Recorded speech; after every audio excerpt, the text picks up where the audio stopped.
गजाननं भूतगणाधिसेवितं कपित्थजम्बुफलचारुभक्षणम् उमासुतं शोकविनाशकारकं नमामि विघ्नेश्वरपादपङ्कजम् ओंकारं बिन्दुसंयुक्तं नित्यं ध्यायन्ति योगिनः कामदं मोक्षदं चैव ओंकाराय नमो नमः। सर्वमंगलमांगल्ये शिवे सर्वार्थसाधिके शरण्ये त्र्यंबके गौरी नारायणे नमोस्तुते। રામ કોઈપણ વસ્તુની કોઈપણ વાતની કોઈપણ વ્યવહારની કોઈપણ વિચારની આપને લગન લાગી જાય તો એને આપણે કહીએ ધૂની મગજ, અને જેના મગજમાં ભગવાનની ધૂની લાગી જાય એને આપણે કહીએ ભક્ત માનસ, ભક્તિવાલા, કે આ ફલાના તો બહુ ભક્તિ કરે છે, પછી એને આપણે ડાયરેક્ટ ધૂની મગજ કહી શકતા નહીં. જેના હૃદયમાં ભગવાનના નામની ધૂન છે, જેની રતિ મતિ ગતિ પરમાત્મા તરફ છે, પરમાત્માના નામમાં રચ્યા પચ્યા છે, જેનું મગજ ભગવાનના ધૂનમાં રમી ગયા છે, એને આપણે કહીએ છીએ ભાઈ ફલાણાના તો એને તો ધૂની રમાઈને બેઠા છે. ધૂન એટલા માટે કે આપણે કથામાં બેસીએ ત્યાં સુધી તમે નહીં જોતા બધા કલાવલ કરતા હોય, અને જ્યાં ભગવાનની પૂજા થાય, આરતી થાય, ભગવાનની પુષ્પાંજલિ થાય, પછી સ્તુતિ કરીએ, પછી ધૂન બોલાવીએ, ત્યાં સુધી તમારો જે દિમાગ છે એ બહારી વાતાવરણનું પ્રભાવ નીકળી જાય છે અને ભગવાનમય બની જાય છે. જે વસ્તુ તમારા દિલમાં હોય, દિમાગમાં હોય, એ જ તમારા વ્યવહારમાં આવે. ઘણી વખત માણસ દેખાવો બહુ કરે, દેખાવટી પ્રેમ બહુ બતાવે, પણ પછી એ શું કે બહુ લાંબુ ન ચાલે. થોડા ટાઈમમાં ખબર પડી જાય કે આ બનાવટી છે કે ખરેખર અસલ છે. તો ભગવાનના નામની ધૂન બોલાવીએ, ધૂનમાં તાકાત છે. તમે કથામાં બેઠા એનાથી પહેલાં તમારું મગજ સંસારમય બનેલું હતું. બધા જ લગભગ બધાએ મારા સુધી આવી ગયા, એમાં બધાએ ઘરે ફોન કરીને પછી જઈ બેઠા હોય. સાચી વાત કે ખોટી વાત? કોઈએ એવો ઉપવાસ રાખ્યો કે હું કથા સાંભળ્યા પછી જ મોબાઈલ ચાલુ કરીશ. કોઈએ એવો ઉપવાસ એકે દાડે કરતા 12 મહિનામાં એકે દાડા મોબાઈલનો ઉપવાસ ન આવે. બહુ કઠિન કામ છે હો. મારે તો અડધો કલાક ખિસ્સામાં ના હોય કે આજુબાજુ ના હોય તો એમ લાગે કે કંઈ ખોવાઈ ગયું, શું થઈ ગયું. મારું મગજ એકદમ બેચેન થઈ જાય. પછી ભોલાને ખબર પડે કે બાપુ આ રહ્યો મોબાઈલ. એટલે મારા જેવું તો તમને કોઈને નહીં થતું હોય ને.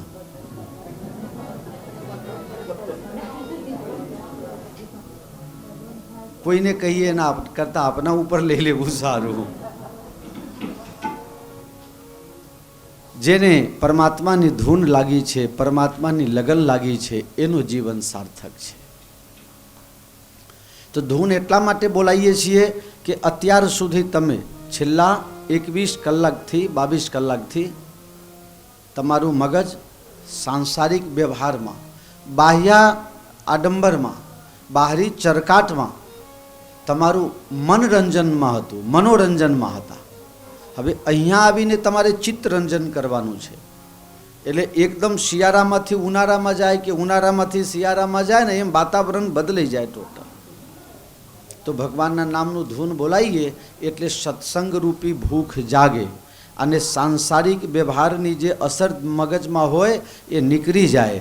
તો જ્યારે આ ભગત છે ને ઘણા લોકોને ચૂરન આપે છે કે આ તમે ખાશો તો તમારું પેટ સાફ રહે છે.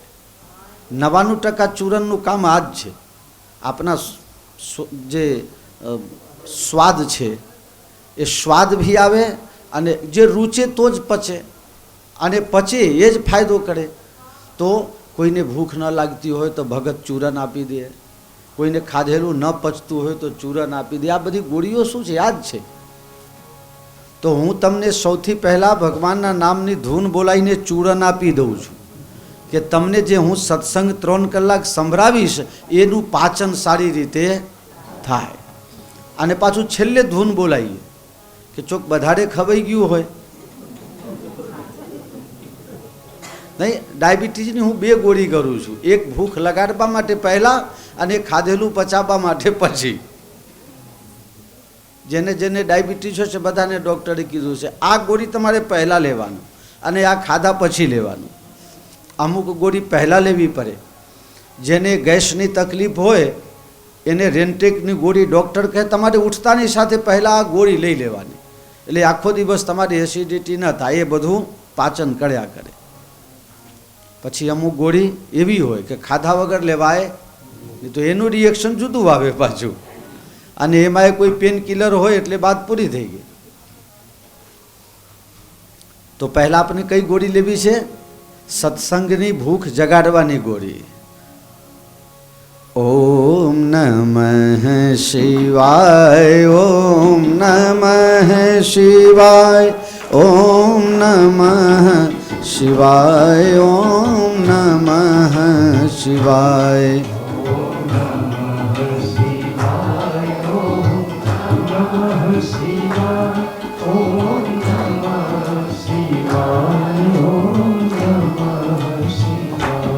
ઓમ નમઃ શિવાય, ઓમ નમઃ શિવાય, ઓમ નમઃ શિવાય, ઓમ નમઃ શિવાય.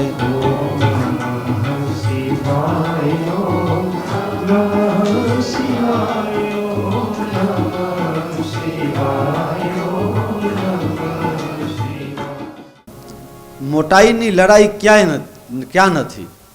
દરેક જગ્યા છે. મોટાઈ એટલે આપણે એને શુદ્ધ ભાષામાં કહીએ ને, બંનેને ખબર હોય કે હું ખોટો છું, અને તોય બંને લડાઈ કરે તો એમાં મોટાઈની લડાઈ નથી હોતી, ઈગોની લડાઈ હોય છે. હા, પકડાઈ ગયા, આપણે ગુજરાતીમાં કહીએ છીએ જલાઈ ગયા, છૂટતું નથી. હા, હું પણ આ બ્રહ્મા વિષ્ણુએ લડતા હોય એનો મતલબ એમ કે આપણે લડીએ છીએ બરોબર જ છે.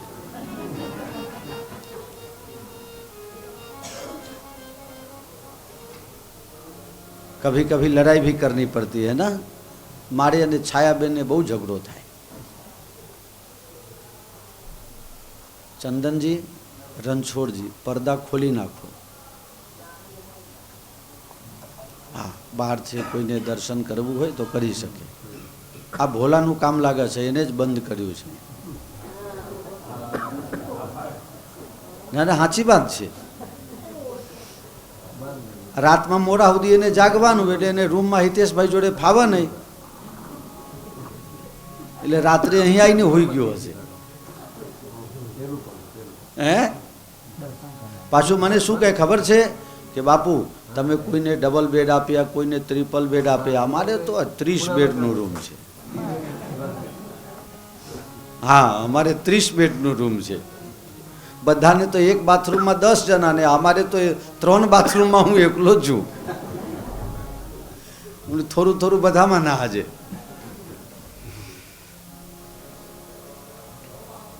આનંદ છો, ભોલો જબરો હાથમાં આવી ગયો છે નહીં? પણ આ બધું સાંભળીને થોડું થોડું સુધારો કરતો હોય તો સારું. પણ આને કથા જેવું થાય છે, આખું કહે એમ કરવું કેમ ત્રીજા દિવસે એને કોઈ અસર જ નથી થતી. થોડી થોડી અસર લેવાનું રાખ ભાઈ. હિતેશભાઈ મને કહે કે તમે જ ફટવારી દીધું છે. હિતેશભાઈ, દરેકને પોતપોતાની કેપેસિટીનું ભાન હોવી જોઈએ. મારો સ્વભાવ છે, હું કોઈને જોડે ઝઘડો કરીને કોઈનાથી બગાડતો નહીં. હું રહું તો પ્રેમથી અને છૂટો પડું તો એ પ્રેમથી. મારી સાથે તમે છો, તમારી સાથે હું છું, તો ધ્યાન રહેવું જોઈએ કે મારાથી તમારું ન બગડે, તમારાથી મારું ન બગડે, મારાથી તમારું ન બગડે. એકબીજાનું ધ્યાન રાખવાનું, એકબીજાની સજાવટ બનાવટમાં આપણે મદદરૂપ થવાનું છે. તો એ સંબંધમાં બહુ મજા આવે છે. બીજું, સંબંધ નિભાવવા માટે ખાલી લેવાનું એ જ નહીં, ખાલી માણસ આપણને આપે છે એટલે પ્રેમ કરીએ છીએ એવું નહીં, પણ જ્યાં જરૂર પડે આપણે આપણી કેપેસિટી પ્રમાણે ઊભા રહેવું જોઈએ. હા, તો સાચો પ્રેમ હોય. બાકી આપણે હાવ પડતું મૂકી દઈએ તો સામેવાળા કેટલો નિભાવે. તો બ્રહ્મા વિષ્ણુમાં પણ લડાઈ થાય એ વસ્તુ નક્કી છે.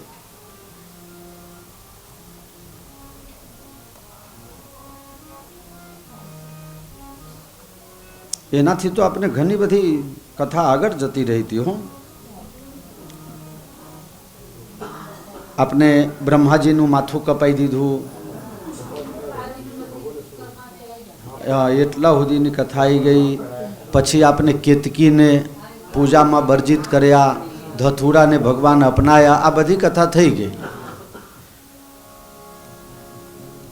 લિંગ થાપી વિધિવત કરી પૂજા, શિવ સમાન પ્રિય મોહિન દૂજા. લિંગ થાપી વિધિવત કરી પૂજા,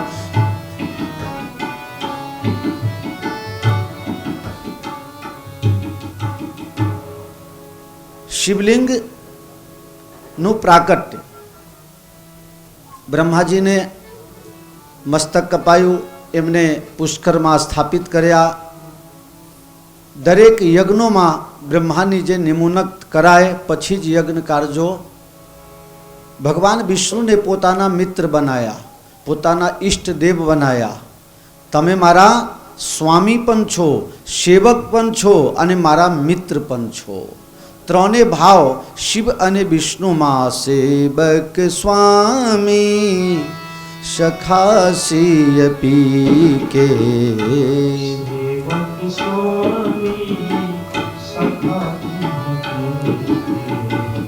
હે ભગવાન વિષ્ણુ, તમે મારા સેવક છો, મારાથી ઉત્પન્ન છો, એટલે મારી સેવા કરવાનું તમારું ફરજ. પણ તમે સત્યનું આચરણ કર્યું છે. જે સત્ય બોલે છે એને હું નારાયણની પદવી આપું છું. સત્યનારાયણ ભગવાન. તમે સત્યનો આશ્રય કર્યો છે એટલે તમે કોઈ પણ લોભમાં આવ્યા વગર તમે અસત્યનું આચરણ કરીને મોટા નથી બન્યા. તમે સત્યનું આચરણ કરીને મારી દૃષ્ટિમાં મોટા બન્યા છો. કોઈ પણ આચરણશીલ વ્યક્તિ હોય એ વ્યક્તિની કિંમત સમાજ સમય આયે ચોક્કસથી કરતા હોય છે. કિંમત થઈ તો તમે મારા સેવક હતા, પણ તમે સેવા ધર્મ એટલી સરળતાથી ને ઈમાનદારીથી બજાયા છો કે હું તમને નારાયણની પદવી આપું છું અને તમને મારો પરમ મિત્ર બનાવું છું. હું તમારી સલાહ ભી હવે માનીશ. ભગવાન કહે એ આપની કૃપા છે ભોલેનાથ. ભોલેનાથ કહે છે કે જ્યારે જરૂર પડશે ત્યારે હું તમને સ્વામી પણ બનાવીશ.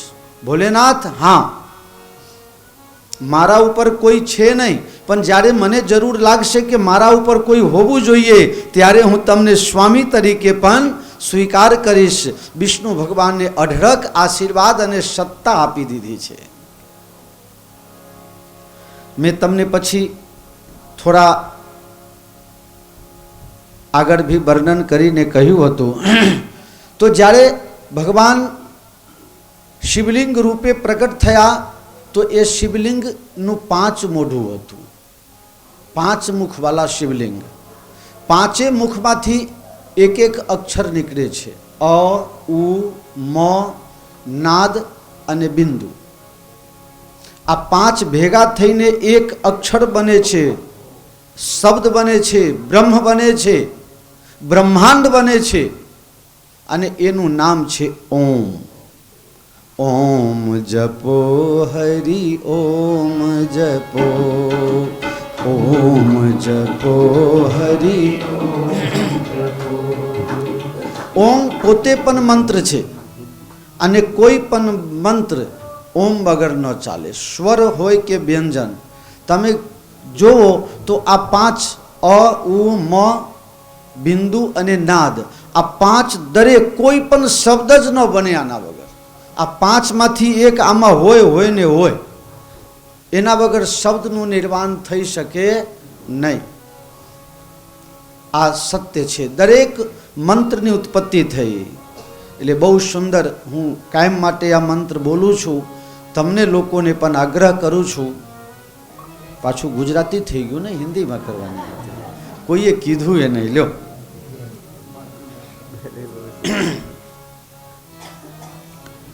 तो ये पूरा मंत्र आप लोग भी याद कर लेना। ओंकारं बिंदु संयुक्तम नित्यं ध्यायन्ति योगिनः कामदं मोक्षदं चैव ओंकाराय नमो नमः। ओंकार की उत्पत्ति हुई, प्रणव की उत्पत्ति हुई। प्र मतलब प्रकृति, न यानी कि नहीं, व आप हो। प्रकृति नहीं है और पुरुष आप हो। प्रकृति और पुरुष की पहचान कराया है इस मंत्र में। प्रणव का अर्थ ही होता है प्र मतलब प्रकृति, न यानी नहीं, और व यानी कि है, आप हो। आप सर्वस्व हो, सारे प्रकृति में आप हो, लेकिन पुरुष एकमात्र आप हो। आपके द्वारा ही ये सब कुछ है, इस प्रणव मंत्र से जाहिर होता है। गुरु शब्द की उत्पत्ति हुई। गु का मतलब हुआ अंधकार और रु का मतलब हुआ उजाला, जो अंधेरे से उजाले की तरफ ले जाए। गुरु तत्व की महिमा का यहाँ बहुत वर्णन है। प्रत्येक व्यक्ति के जीवन में कोई गुरु होना चाहिए। होता है, कोई माने न माने। आप कुछ लेके आए ही नहीं थे, आपके पास कोई नॉलेज था ही नहीं। किसी ने चलना सिखाया, किसी ने बोलना सिखाया, किसी ने खाना सिखाया, किसी ने कुछ सिखाया, आपने सब कुछ लिया यहीं से। फिर भी मनुष्य इतना नमक हराम हो गया, सब कुछ लिया दूसरे से, लेकिन कहता है मैंने ये किया, मुझे ये आता है, मैं ये जानता हूँ, मैं वो करता हूँ। तुम क्या लेके आए थे? अपने तो दूध पीना भी नहीं आता था, बोलना भी नहीं आता था, बैठना भी नहीं आता था, समझना भी नहीं आता था। अपना कौन है, पराया कौन है, किसी का कुछ ज्ञान ही नहीं था। सब कुछ आपको दुनिया ने दिया। अब उस दुनिया के प्रति देखिए, 2 तत्व है, एक आत्म तत्व, एक परमात्मा, एक शरीर और एक आत्मा। आप शरीर नहीं हो, आप आत्मा हो। इसलिए शरीर आपसे अलग है, इसलिए आप कहते हो ये हाथ मेरा है, ये वस्तु मेरी है। आपसे अलग है। तो आप कौन हो? आप वही हो, जो वो है वही आप हो, उसी से हो वही हो। गुरु शब्द की उत्पत्ति हुई। शिवलिंग पूजा का महत्व बताया गया। लिंग थाप विधिवत करी पूजा। लिंग का इतना महत्व है, ये पूरी दुनिया, सारी की सारी दुनिया लिंग के रूप में है, लिंग के आकार में है। पूरी दुनिया में 75% पानी है, 25% ही पृथ्वी है। तो ये जो पूरी दुनिया है, ये एक थारा है, थारा है। जैसे शिवलिंग ऐसे ही पूरी दुनिया। ये वृक्ष खड़ा हो गया, ये भी शिवलिंग है। आपने यहाँ छाता गाड़ दिया, खंभा बना दिया, ये सब शिवलिंग ही है। पूरी दुनिया शिवलिंग रूप है। शिव के बिना कोई जगह खाली नहीं है। लिंग के कई अध्यायों में इसका वर्णन है, लेकिन अभी के वर्तमान समय में मैं ऐसा मानता हूं कि कुछ नियम आउट ऑफ डेट हो गया है। उसमें समय समय पर जैसे संविधान में बदलाव होता है, इस तरह से जैसे लिखा है ये जाति का हो तो इस चीज़ का लिंग बनाना चाहिए, इस जाति का हो तो इस। अब मैं ये नहीं बोल सकता कथा में, ये मैं आपको नहीं बता सकता, क्योंकि अब आप ही बताओ कि अभी किसी की कोई जाति बची हुई है क्या? 95% से ज़्यादा, अभी गुजरात की अगर बात करूं तो 95% से ज़्यादा अभी तक अगर सुरक्षित कोई जाति को आप बोल सकते हो तो वो राजपूत जाति है। इसमें बहुत ज़्यादा अभी बदलाव नहीं आया है। ये लोग अभी भी अपने संस्कृति को टिका के रखे हुए हैं, मर्यादा को टिका के रखे हुए हैं। इसके अलावा आप प्रत्येक जाति में खाली नाम अटैक रह गया है कि भाई ये पटेल हैं, ये पंचाल हैं, ये फलाना है, ये ठेकाना है, बाकी सब मिश्रण जाति हो गया। थोड़ा कोई बुरा मत लगाना, क्योंकि ये सत्य हकीकत जो मैं कह रहा हूं वो आप समझ रहे हैं। सब मिश्रण हो गया, इस जाति की कन्या उस जाति में, उस जाति की कन्या उस जाति में। पूरा एकमात्र राजपूत जाति ऐसी है कि जिसके अंदर अभी 1 या 2% ही बदलाव हुआ है, बाकी सब में 50 से 60, 70, 80% तक बदलाव हो गया है। तो अब किसी को आप किस जाति से बुलाओगे? इसलिए सब यहाँ भारत में एक ही कानून बने, सबके नाम के आगे लिखा जाए भारतीय, बात खत्म। ऊंच नीच अब कोई है ही नहीं, सब धीरे धीरे सब एक होते जा रहे हैं, सब एक तरफ होते जा रहे हैं। तो इसका कोई मतलब ही नहीं हुआ कि इस जाति को ऐसा लिंग बनाना चाहिए, इस जाति। अब जाति है कहाँ? ईमानदारी से विचार करना, मेरी बात गलती आप लोग को समझ में आ रही होगी। ऐसी परिस्थिति है तो अब कैसे, क्या जैसे लिखा गया है कि भाई पार्थिव लिंग बनाओ। अगर आपके घर के आसपास कोई प्राण प्रतिष्ठित शिवलिंग ना हो तो आप पार्थिव लिंग बनाइए। आज की कथा में इसका महत्व है, इसलिए मैं बता रहा हूँ। आपको क्या करना, आप अपने विवेक से काम लेना है। मैं प्रसंग में आता है तो मैं सिर्फ उसको हिंदी या गुजराती अनुवाद करके आपको दे देता हूँ, बाकी मेरी कोई वस्तु है ही नहीं। व्यासस उशिष्टम जगत सर्वम, ये पूरी दुनिया वेद व्यास जी का जूठा है, इठवार छे एमने बधु लखी दीधु छे। लिखा है कि ब्राह्मण जाति के हों तो उन्हें सफ़ेद मिट्टी से शिवलिंग पार्थिव बनाना चाहिए। अब सफ़ेद मिट्टी कहाँ से लाओगे? सफ़ेद मिट्टी होता है क्या? अभी ये भी पता नहीं, होता भी है तो फिर क्या मिट्टी को ही सफ़ेद डालना पड़ेगा? उसका रंग डाल करके सफ़ेद बनाना पड़ेगा? राजपूत हो, क्षत्रिय हो तो उसको लाल मिट्टी से, जाओ कुरुक्षेत्र माटी लाने के लिए, लाल मिट्टी से शिवलिंग बनाना चाहिए। वैश्य हो, वनिया लोग हो तो उसको पीला मिट्टी से शिवलिंग बनाना चाहिए, और शूद्र हो तो काला मिट्टी से बनाना चाहिए। आज किसी को शूद्र कह दो, एट्रोसिटी का केस लागू पड़ जाएगा, अब फंसे रहो।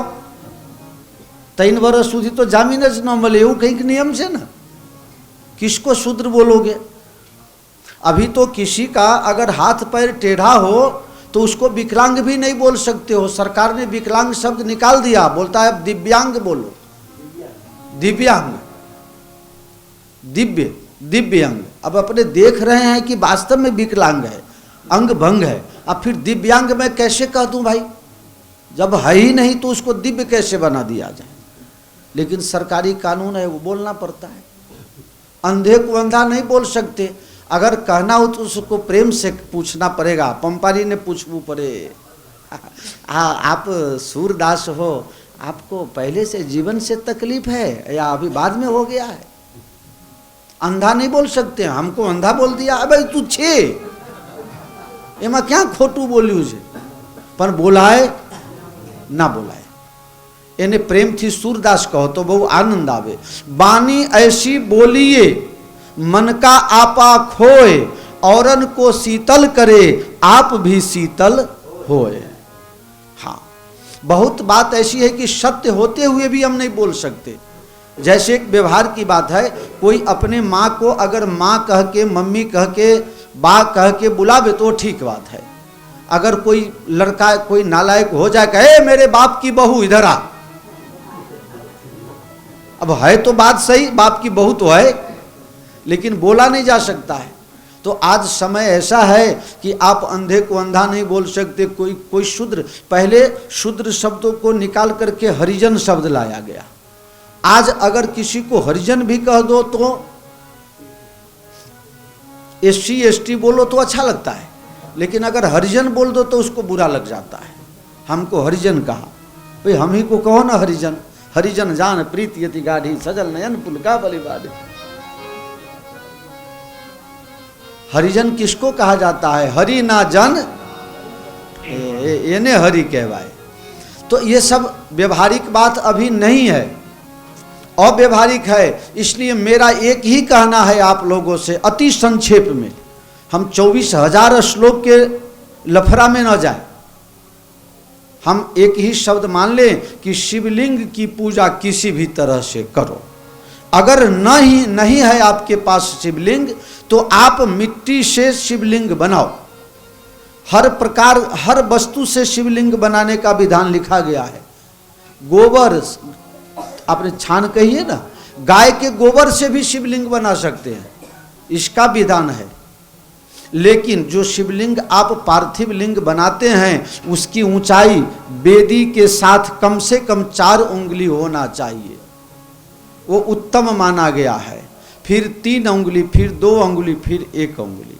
लेकिन अंगूठा जो अपना है, इससे कम ऊंचाई वाली शिवलिंग कभी नहीं बनाना चाहिए, उससे फायदा नहीं होता है। कम से कम अंगूठा जितना शिवलिंग होना चाहिए।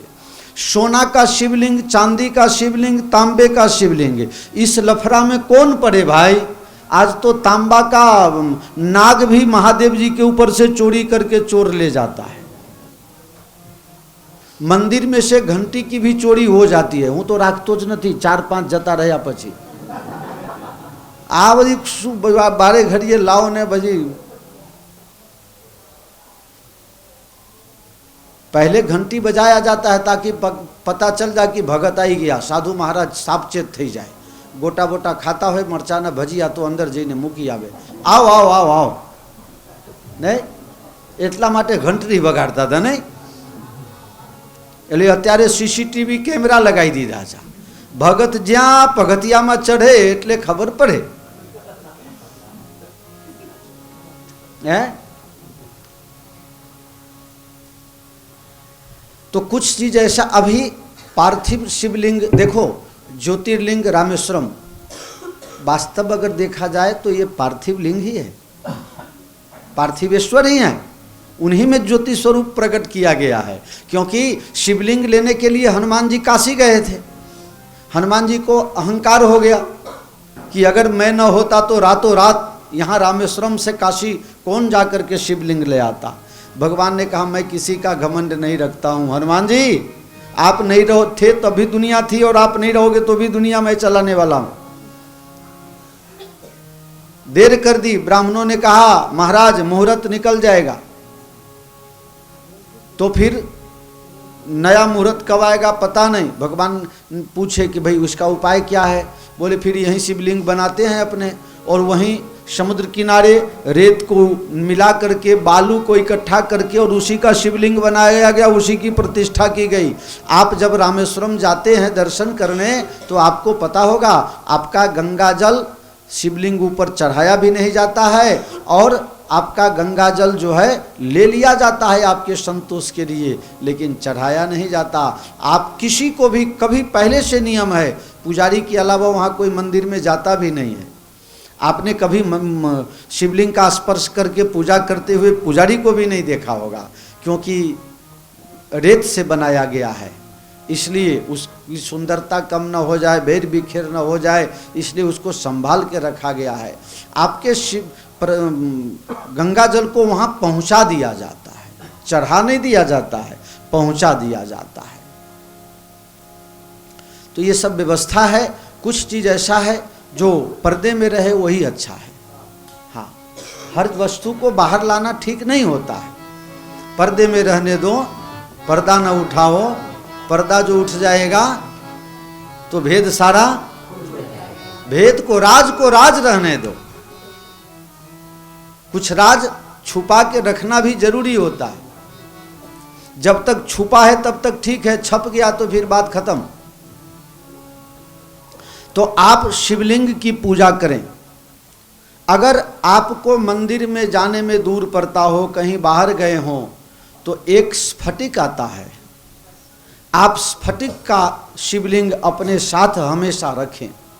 जो भगवान शिवलिंग की पूजा करता है उसको 33 कोटि देवताओं के पूजा का पुण्य फल प्राप्त होता है। अच्छा, आप कहोगे कि शिवलिंग के ऊपर जल क्यों चढ़ाना चाहिए? है? सभी भगवान को तो ऐसा रोज इतना जल नहीं चढ़ा जाता है। खास करके श्रावण मास में शिवलिंग के ऊपर लोग टूट पड़ते हैं। तो ये क्या, ये पागलपन है क्या? जो लोग नहीं समझते हैं वो इसको पागलपन बोल सकते हैं, लेकिन ये भी एक विज्ञान है। शिवलिंग में बहुत गर्मी है। भगवान भोलेनाथ जब समुद्र मंथन हुआ, भगवान का एक नाम है नीलकंठ, तो ये नीलकंठ क्यों हो गए भाई? जहर तो आपने क्यों नहीं पी लिया? थोड़ा आप भी पी लेते, चारू बेन ना। हाँ, बताओ, कोई एक बूंद नहीं पीता है, वो कुंटल के कुंटल पी गए। लेकिन फिर उनको विचार आया कि मेरे हृदय में भगवान श्री राम का, विष्णु का निवास है, कहीं उनको तकलीफ न हो जाए, इसलिए उन्होंने अपने गले में ही उसको धारण कर लिया और जहर के प्रभाव से ये नील वर्ण का हो गया, इसलिए भगवान का नाम हो गया, बोलो नीलकंठ। अच्छा, आप लोगों ने, कितने लोगों ने जहर पिया है अभी तक?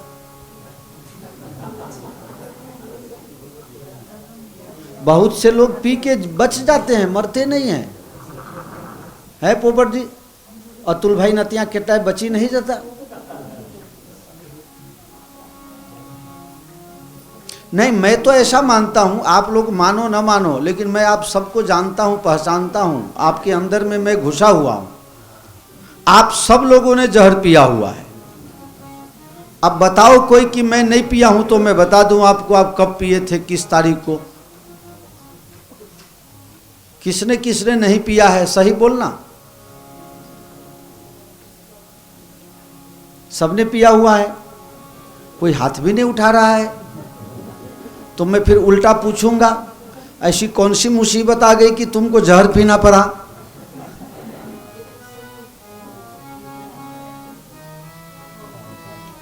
हमारा छाया बेन बहु जहर पीबे हो, बहु छाया बेन ने हाहुए नर ने बहुए नर। हमारा छाया बेन जेवा सीधा कोई न मले। અને છેલ્લે કંઈ બદઘટ હોય એટલે ભગતજી ફટકારીને હવારથી હાજ સુધી પૂરું કરી નાખે.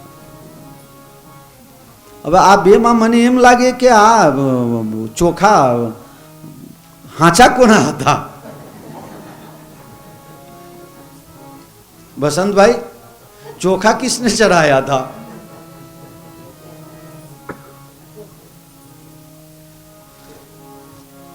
मरने के लिए एक बूंद जहर जरूरी है, लेकिन जीने के लिए थोड़ा थोड़ा जहर हमेशा पीना पड़ता है. आप लोग समझ गए? सब लोगों ने पिया होगा. बात सही है, समझ में आ गई? आगे चलूं? जब तक आप जहर पियोगे नहीं तब तक आप किसी को कुछ दे नहीं सकते. दुनिया को चाहिए, देना किसी को अच्छा नहीं लगता, लेना अच्छा लगता. मैं आपको बता रहा हूं कि ये दो वस्तु है, प्रकृति और पुरुष. पुरुष एकमात्र भगवान शिव हैं और प्रकृति में सब कुछ आ गया. प्रकृति और पुरुष में अंतर ये होता है कि जो कभी बदलता ही नहीं वो पुरुष है, और जो हर क्षण बदल रहा है वही प्रकृति है, वही संसार है. संसरती इति संसार. जो सरकते हुए बनने के बाद सरकते सरकते बिगड़ने के पास पहुंच जाता है. चाहे वो संबंध हो, चाहे वस्तु हो. सुबह में आप भोजन बनाते हैं, शाम को खत्म हो जाता है. जब जन्म हुआ तो समझ लो सुबह हुआ, और जो मृत्यु है यही शाम है। बहुत से लोगों का ऐसा गहरा संबंध होगा, लगेगा जैसे कि एक सिक्का के दो पहलू हैं, लेकिन समय की धारा के अनुसार जब लेन देन पूरा होने लगता है, ऋणानुबंध जब पूरा होने लगता है, तो कुछ न कुछ खटास आ जाता है, संबंध टूट जाता है। तो शिवलिंग, स्फटिक का शिवलिंग अगर मिल जाए तो कम से कम 4 उंगली की ऊंचाई हो, उसके नीचे वेदी बना हुआ हो, ऐसा शिवलिंग की पूजा सेवा आप नित्य करो। मैं बता रहा था आपको कि भगवान का नाम नीलकंठ हो गया, तो भगवान को श्रावण मास में ही लोग इतना जल फूल बेलपत्र क्यों चढ़ाते हैं? ये कोई पागलपन नहीं है, ये कोई बीमारी नहीं है। ये क्या है कि जिस समय भगवान भोलेनाथ ने जहर पिया था, उस समय सावन का महीना था, और जहर पीने से शरीर पूरा जलने लगा, शरीर पूरा जलने लगा। तो भगवान किसके लिए जहर पिए भाई? हम आपको बचाने के लिए। तो हमारा आपका फर्ज है कि इनको ठंडक मिले, इनको शांति मिले, इसलिए हमें कुछ करना चाहिए। इसलिए हम श्रावण मास में शंकर भगवान को जल चढ़ाते हैं, ये जल चढ़ाने का नियम है। अच्छा, आप बेलपत्र क्यों चढ़ाते हो? इसकी भी महिमा है। सबसे पहले बेलपत्र चढ़ाया किसने? ये बेल के पेड़ की उत्पत्ति कैसे हुई, ये सारी कथा है। तो मनुष्य को शिव की भक्ति करनी हो तो शिवलिंग की पूजा करे और शिव नाम का जाप करे। ओम सुंदरम ओंकार सुंदरम शिव सुंदरम शिव नाम सुंदरम। ओम सुंदरम ओंकार सुंदरम शिव सुंदरम शिव नाम सुंदरम। ओंकार मंत्र के द्वारा, और कोई भी बड़ा लंबा चौड़ा मंत्र अगर आप न जानते हैं तो कोई बात नहीं, एक मंत्र बोल दीजिए, ओम नमः शिवाय। दुनिया में सबसे ज्यादा अगर किसी मंत्र का लोग उपासना करते हैं, सबसे ज्यादा किसी मंत्र का जाप होता है, तो वो मंत्र है ओम नमः। सबसे अधिक संख्या में इसी मंत्र का जाप होता है। दूसरा नंबर आता है हनुमान चालीसा का, पूरे हनुमान चालीसा दूसरा नंबर, लेकिन दोनों एक ही है। शिव हनुमान और हनुमान शिव दोनों एक ही है। शिवलिंग की पूजा ब्रह्मा ने की, विष्णु ने की, शिव के अवतार रुद्र ने भी शिवलिंग की पूजा की है। भगवान ने अपने अंश से ब्रह्मा विष्णु और रुद्र तीनों को उत्पन्न किया, तीनों को कार्य सौंपे। एक का काम है बनाना, एक का काम है सजाना, और तीसरे का काम है, और ये तीनों एक गुरु शब्द में आ जाता है। जो गुरु शब्द की उत्पत्ति व्युत्पत्ति हुई है उसका यही तो अर्थ होता है। गुरु ब्रह्म, आपने नहीं मंत्र बोलते हैं ना, गुरुर ब्रह्मा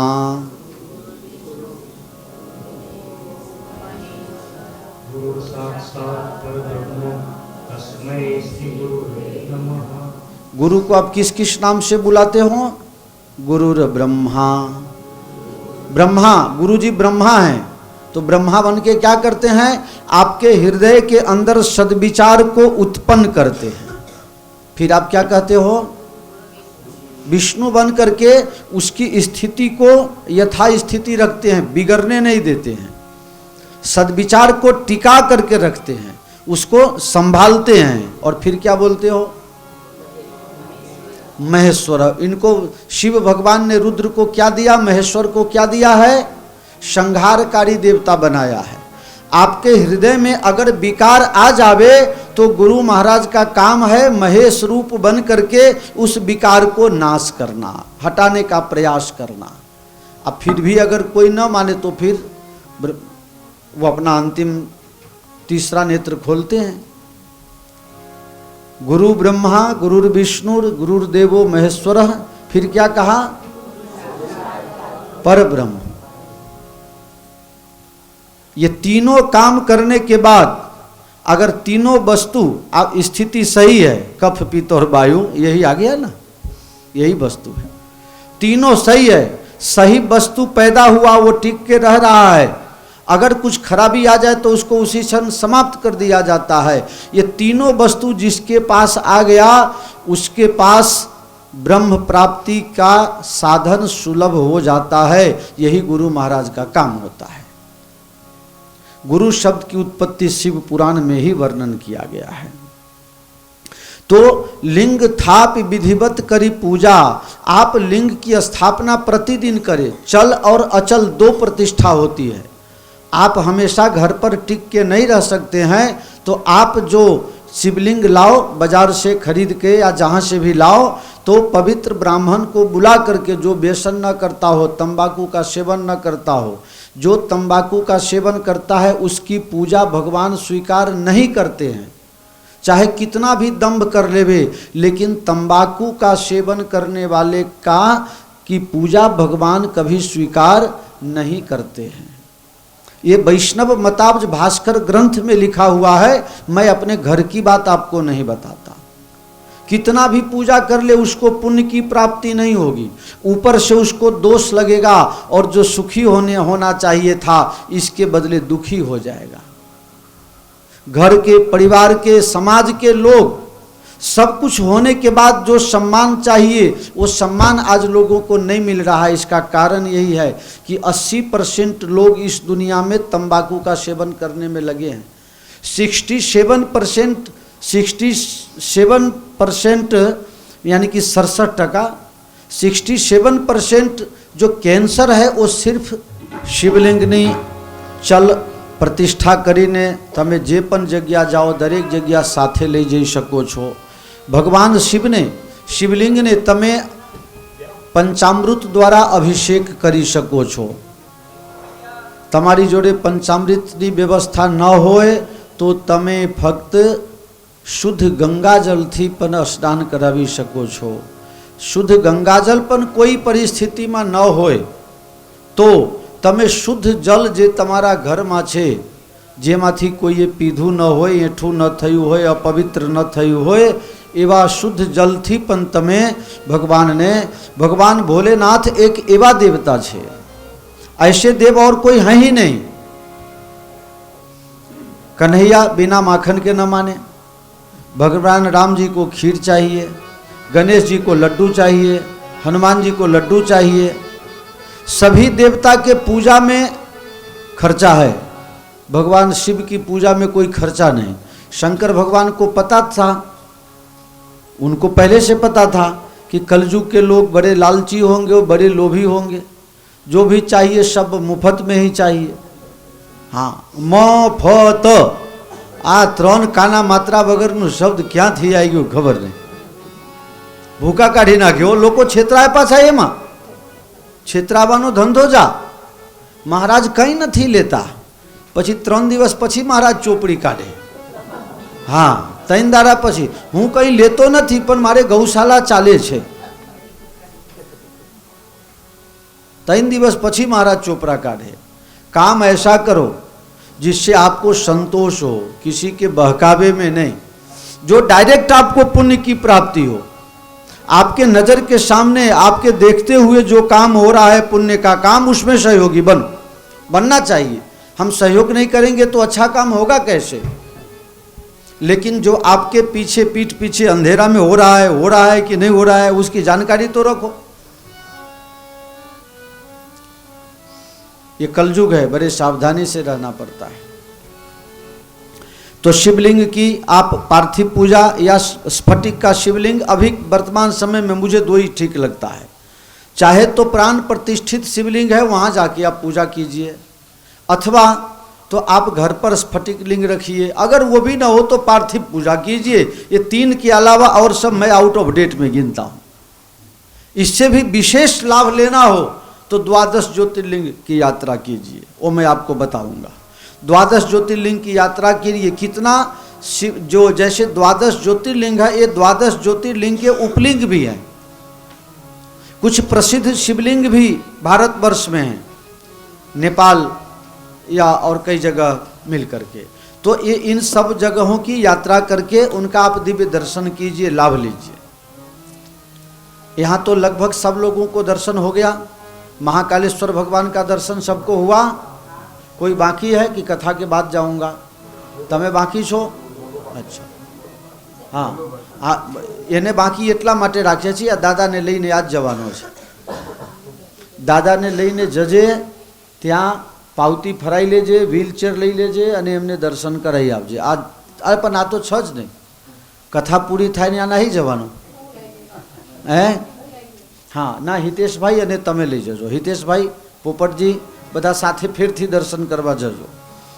ત્યાં વ્હીલચેર મળે છે, એ કાઉન્ટર ઉપર તમે કહેશો એટલે વ્હીલચેર આપી દેશે, તો એમને તકલીફ ઓછી થઈ જશે।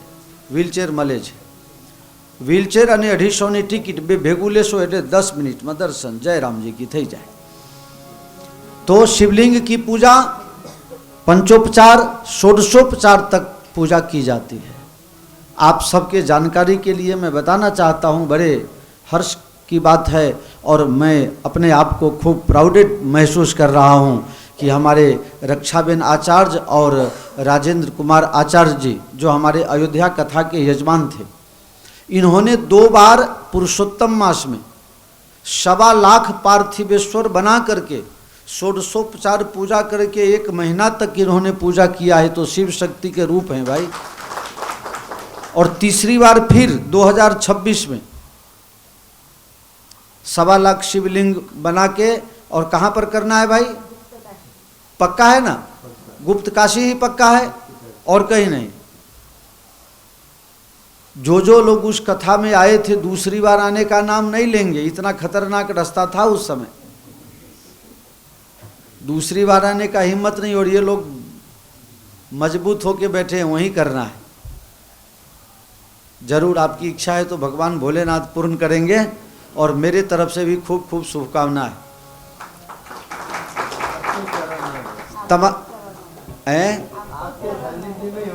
मेरे सानिध्य में ही होगा। भगवान हमको यश देना चाहेंगे तो मैं भी यशस्वी बन जाऊंगा। तो आप लोगों को खुशी होगी, इसलिए मैं आपको बता रहा हूँ। मैं कभी किसी की खुशामद खोरी या चमचागिरी के लिए मैं कभी कुछ नहीं बोलता हूँ। मेरा जिससे हार्टी रिलेशन, इंटरनल फीलिंग्स का भाव है, उसी के लिए मैं कुछ कह देता हूँ। बाकी कोई ये नहीं होता है किसी की प्रशंसा करके किसी से कुछ प्राप्त कर लेना। मुझे आप लोग ऐसे ही प्राप्त हो तो अब क्या प्राप्त करना है? जब आप लोग ऐसे ही प्राप्त हो तो दूसरा कुछ बाकी ही नहीं रहता है। लेकिन बड़े हर्ष की बात है, अपने विजय हनुमान आश्रम में एक पक्षी घर का निर्माण हो रहा है। पक्षी घर आप लोग देखते हो ना, हर गांव में अभी नया क्रेज निकला है। 5,11,000 का खर्च रक्षाबंधन और आचार्य साहब के द्वारा उसका खातमुहूर्त हो गया है, उसका फाउंडेशन तैयार हो गया है। शायद हम लोग यहाँ से जाएंगे 28 तारीख को, तब तक 70-80% काम हो गया होगा। तो कल से उसका गोठा बानू आवे ना, वो सब काम चालू हो गया है। कल ही उसका कॉन्ट्रैक्टर का फ़ोन आया था, बापू पैसा चाहिए। हमने बोल अभी तुमको 1 सेकेंड में पैसा दे देता हूँ यार, काम जल्दी पूरा कर। तो काम चालू है। एक और भी बात आप लोगों को बता दूँ, आप सब जो कि जानते ही हो, 1-2 लोग ही नहीं जानते होंगे, बाकी सबको पता है। अपने आश्रम में प्रतिदिन, बोलो जिसको पता है, देखो मैं बताया ना, काफी लोगों को पता है। प्रतिदिन सुंदरकांड का पाठ होता है। और बहुत से लोग कहते हैं बापू मेरे यहाँ खाने आओ, क्यों नहीं आते हो? तो मैं मना कर देता हूँ। बहुत से लोग नाराज हो जाते हैं, लेकिन मैं जल्दी बोलना नहीं चाहता हूँ कि मैं क्यों नहीं खाता हूँ। मैं क्यों किसी के यहाँ नहीं खाता हूँ, इसका कारण है, मेरा संकल्प है, जो हमारे सुंदरकांड में 51,000 रुपया का मदद करेगा, क्योंकि हमको 1 करोड़ रुपया खर्चा करना है उसमें। हाँ, प्रतिदिन का हिसाब से आप जोड़ लो महीने का, और महीने के हिसाब से 1 साल का, और 1 साल के हिसाब से 12 साल का। 1 करोड़ रुपया टोटल मुझे खर्च करना है, जिसमें 11,11,111 रुपया नाशमेत गांव के कांति जी भिखाजी ठाकुर तालुका पंचायतना प्रमुख उन्होंने दिया हुआ है। 5 लाख उनका एक दूसरा मित्र हेमल भाई शाह जैन चुस्त जैन बानिया 5 लाख उन्होंने दिया है। 2.5 लाख रुपया एक बहुत बड़े बिल्डर हैं शरद भाई पटेल उन्होंने दिया हुआ है। एक और मित्र हैं कांति जी के, उन्होंने 2.5 लाख रुपया दिया है। 50,000 रुपया चंद्रेश्वर बापू चंदू काका कहूँ सु ना ये आंवली के सेठ, आप भी आश्रम में गए हो। हाँ, तो इसी तरह से और कई लोगों का है 51,000 रुपया। तो मैं एक बार आचार्य साहब के घर पर गया, बापू मेरे घर पर एक दिन आओ। तो मैं गया, पानी लेके आए। मैंने पहले मना कर दिया था कि मुझे पानी भी नहीं पीने का आप आग्रह करना, लेकिन ये माने नहीं।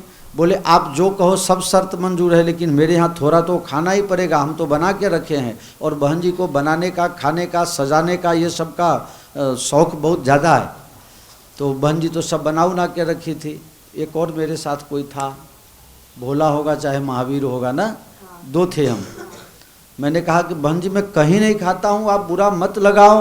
बोले आप क्यों नहीं खाते हो? मैंने कि वो मैं नहीं बता सकता, फिर तो मांगना हो जाएगा ना, भाई मांग रहे हैं तो मैं बता भी नहीं सकता। बोले मुझे अपना समझ करके बताओ, अगर थोड़ा भी अपना समझते हो तो बताओ। तो मैंने बताया 51,000 रुपया का जो सहयोग हमको देता है उसी के यहाँ मैं भोजन करता हूँ। शायद 10, 20 या 25 सेकेंड हुआ होगा। चेक लिख करके धर दिया टेबल पर और कहा अब तो खाओ। ये इन लोगों का भाव है। अयोध्या में भी कथा आप लोगों को पता है, अयोध्या कथा के यजमान भी यही थे। इनकी तो एक और भी इच्छा है, लेकिन वो भी मैं नहीं बताऊंगा। आचार्य साहब कहेंगे बापू सब हमारा खोल के रख दिए, इसलिए अभी मैं नहीं बताऊंगा। समय आएगा, भगवान चाहेंगे तो फिर सबको बुला करके ही शुरू करवाना है ना, अकेले थोड़े। तो इसी तरह से ये सुंदरकांड में मैं आपको खाली बता देता हूँ। आपको किसी बच्चा का जन्मदिन हो, आपका मैरिज एनिवर्सरी हो, आपके माता पिता की कोई पुण्यतिथि हो, आप अगर घर पर पाठ पूजा करवाओगे तो कम से कम 15-20 हज़ार रुपया, मैं 17,500 तो मेरा ही चार्ज हो जाता है टीम के साथ, साउंड के साथ आने का। लेकिन आप आश्रम में अगर सुंदरकांड करवाना, मेरे संकल्प में अगर जुड़ जाओगे, आपको 12 साल के अखंड पाठ का अगर लाभ लेना हो तो आपको सिर्फ एक दिन, एक तारीख चुन लेना है। 2025 का तारीख में लिख रहा हूँ, अयोध्या से शुरू किया है। एक पाठ का सिर्फ 2,500 रुपया, सिर्फ 2,500 रुपया। वहाँ तो किसी ने 25, कुंदन बेन ने 25 नाम लिखाया था।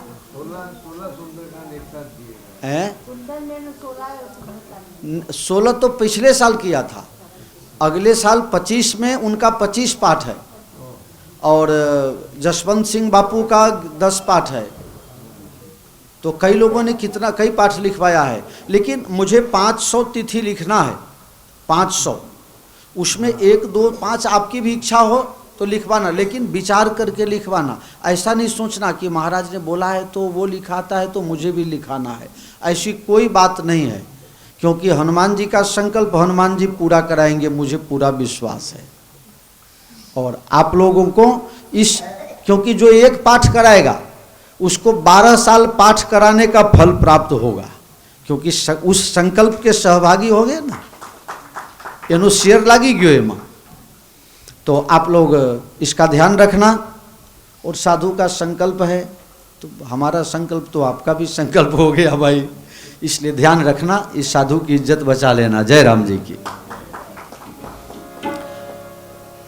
शिवलिंग की पंचोपचार षोडशोपचार से पूजा करें, पंचामृत से शुद्धोदक से भगवान का स्नान करें, भगवान को बेली पत्र चढ़ावें, फूल चढ़ावें, अक्षत चढ़ावें, भगवान की दिव्य स्तुति करें, भगवान की स्तुति करें। और स्तुति करके यही प्रार्थना करें, सर्वे अपि सुखिनः सन्तु, सर्वे सन्तु निरामया, सर्वे भद्राणि पश्यन्तु, माँ कश्चित् दुख भाग भवेत्। ओम शांति शांति सुशांतिर्भवतु। जब पूजा हो जाए, पूजा हो जाने के बाद पंचोपचार पूजा कर लिए, आरती कर लिए, पुष्पांजलि कर लिए, फिर आप हाथ में रुद्राक्ष ले लो, कोई भी माला ले लो, कुछ भी नहीं हो तो कर माला बना लो। हाँ, और ओम नमः शिवाय कम से कम 1100 बार पाठ करो, जाप करो। मनुष्य जीवन मिला है तो कहा है कि श्वास श्वास में सुरत हो। 21,600 श्वास आप प्रतिदिन लेते छोड़ते हो, तो कम से कम 21,600 ओम नमः शिवाय रोज होना चाहिए। अगर इतना भी नहीं हो रहा हो तो कम से कम 1100 तो रोज करना ही चाहिए। तो नाम जप की महिमा है। नामी को पकड़ना हो तो नाम जानना जरूरी है। हाँ, आदमी रूप से पकड़ में नहीं आता, नाम से पकड़ में आता है। अगर आप कलोल में चले जाओ, महसाना में चले जाओ, अहमदाबाद गांधीनगर में चले जाओ, आपका कोई सगा संबंधी रह रहा हो, उसका नाम आप भूल जाओ और किसी को कहो गोरा गोरा है, ऊंचा ऊंचा है, उसका हाथ इतना लंबा है, उसकी आंख ऐसी है, उसका नाक ऐसा है, चलता है तो ऐसा लगता है, बैठता है तो ऐसा लगता है, तो क्या आपको कोई बताएगा कि हाँ ये फलाना जगह रहता है? लेकिन सिर्फ जाकर कह दो फलाना भाई गांधीनगर में रहता है, कोई ना कोई मिल जाएगा। हाँ हाँ, वो 3 में रहता है, वो 6 में रहता है, वो 8 में रहता है, वो और ये 10-12 बार बोलेगा तो एक तो सही आ ही जाएगा। नाम से आदमी पकड़ में आता है, भगवान भी नाम से पकड़ में आते हैं। मैं रामायण की कथा में कहता हूँ कभी कभी, नाम से कैसे व्यक्ति पकड़ में आएगा। जैसे मान लो मैं पानसर में रहा हूँ तो मुझे पानसर की सब बात ज़्यादा याद आ जाती है, तो मैं उदाहरण के तौर पर आपको बताता हूँ। किसी किराने के दुकान से आपने उधार ले लिया, समय से उसका बिल भुगतान नहीं किया, अब वो रास्ते से निकलना है आपका बंद हो गया, जाओगे तो बनिया पकड़ेगा, ए भाई पैसा देके जाओ, तो आपने रास्ता चेंज कर दिया। लेकिन बरसात का सीजन, आपने सोचा कि भाई अभी तो बरसात का सीजन है, अपने छाता लेके चलते हैं, और जब बनिया का दुकान आएगा तो छाता तान देंगे, तो बनिया हमारा मुंह देखेगा नहीं, होशियारी, छाता तान देंगे उसके तरफ तो मुझे क्या देखेगा। इतने में रोहित भाई ने आवाज लगा दिया, ए फलाना भाई आए उभा रहो।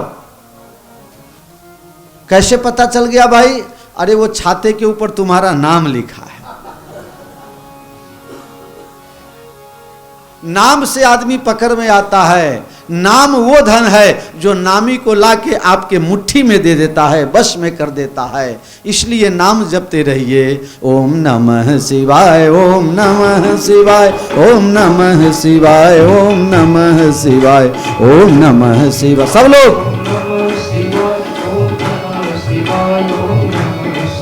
ओम नमः शिवाय, ओम नमः शिवाय, ओम नमः शिवाय, ओम नमः शिवाय, ओम नमः शिवाय, ओम ओम नमः शिवाय, ओम नमः शिवाय, ओम नमः